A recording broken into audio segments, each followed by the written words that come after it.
Olá, tudo bom? Meu nome é Rômulo Vicente, tá certo? Sou professor de Física e pesquisador em ensino das ciências, tá certo? Gosto também de trabalhar aí apoiando e ajudando a questão ambiental e as questões sociais, tá certo? Sou casado, pai de dois lindos filhos e hoje eu vou fazer um vídeo que para mim foi uma surpresa, uma coisa bastante inusitada. Eu cometi o erro de estar estudando e pesquisando na internet ao mesmo tempo outro assunto. Eu estava lá na madrugada, tudo tranquilo aqui em casa, me dormindo.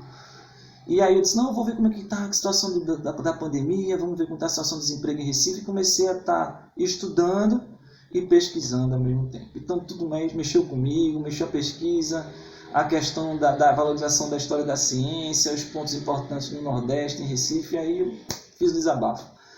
Nesse desabafo, qual foi a minha surpresa? A repercussão.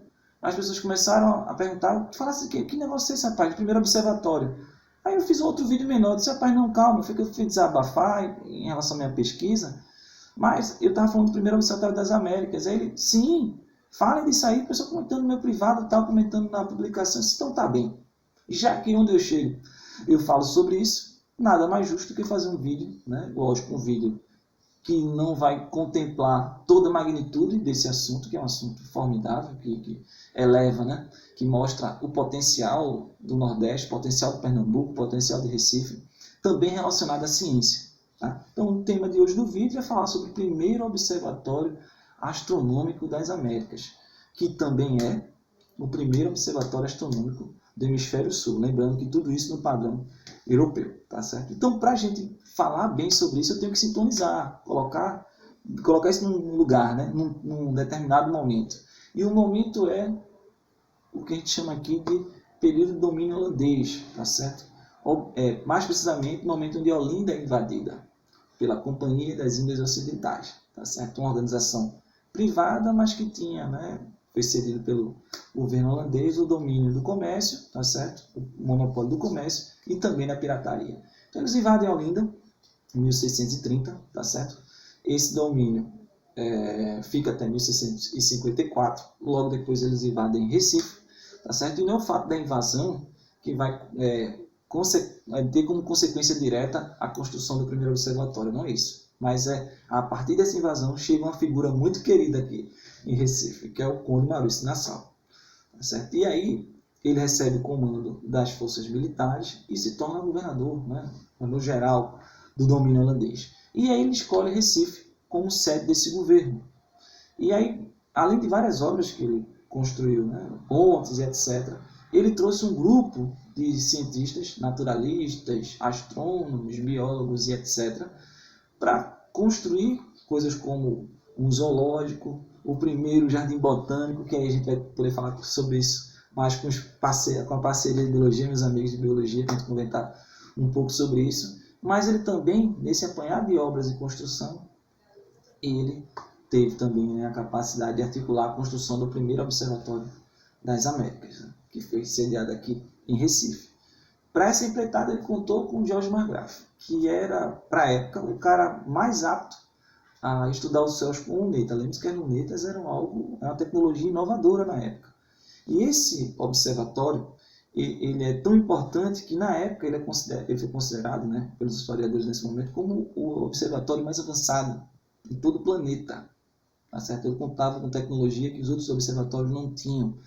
Tá certo? E ele lança uma nova tendência, porque até aquele momento todos os observatórios eram particulares, né? Privados.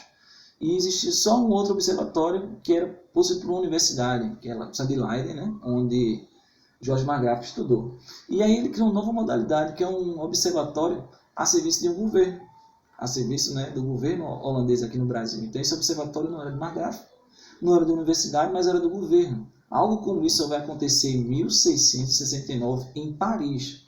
Então vejam, ele é um observatório de vanguarda, um observatório no hemisfério onde existia pouca informação, que tinha muita informação de observatórios, né, e de astrônomos no hemisfério norte, na Europa ali, mas tinha pouca no hemisfério sul. A gente teve aqui a observação de eclipse solar, eclipse lunar, tá certo?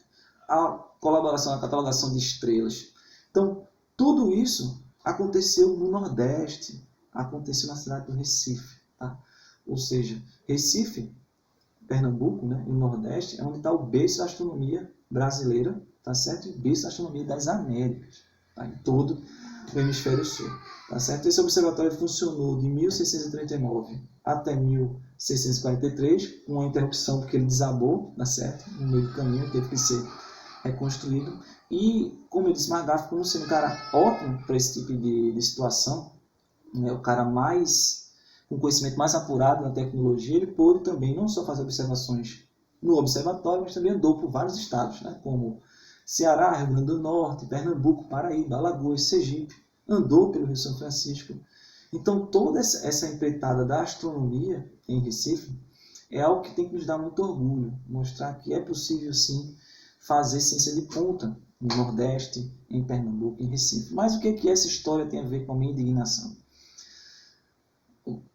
Duas semanas atrás, mais precisamente, eu fui com a ONG Amigos em Cristo entregar alimento no sábado à noite, né, a pessoas em condição de rua.